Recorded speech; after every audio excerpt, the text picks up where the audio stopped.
আজিৰ প্ৰথম প্ৰশ্নটো হৈছে প্ৰাচীন সময়ত অসমক কি নামেৰে জনা গৈছিল? ইয়াৰ শুদ্ধ উত্তৰটো হ'ব অপশ্যন ডি প্ৰাগজ্যোতিষপুৰ।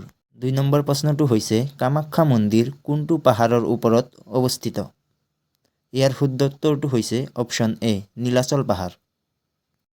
৩ নম্বৰ প্ৰশ্নটো হৈছে কোন বছৰত অসমৰ ৰাজধানী শ্বিলঙৰ পৰা দিছপুৰলৈ স্থানান্তৰ কৰা হৈছিল? ইয়াৰ শুদ্ধ উত্তৰটো হৈছে অপশ্যন ডি ১৯৭৩ চনত। ৪ নম্বৰ প্ৰশ্নটো হৈছে অসম সাহিত্য সভা প্ৰথম কিমান চনত স্থাপিত হৈছিল? ইয়াৰ শুদ্ধ উত্তৰটো হৈছে অপশ্যন চি ১৯১৭ চনত। ৫ নম্বৰ প্ৰশ্নটো হৈছে অসম সাহিত্য সভাৰ প্ৰথম অধিৱেশন ক'ত অনুষ্ঠিত হৈছিল? ইয়াৰ শুদ্ধ উত্তৰটো হ'ব অপশ্যন বি শিৱসাগৰ।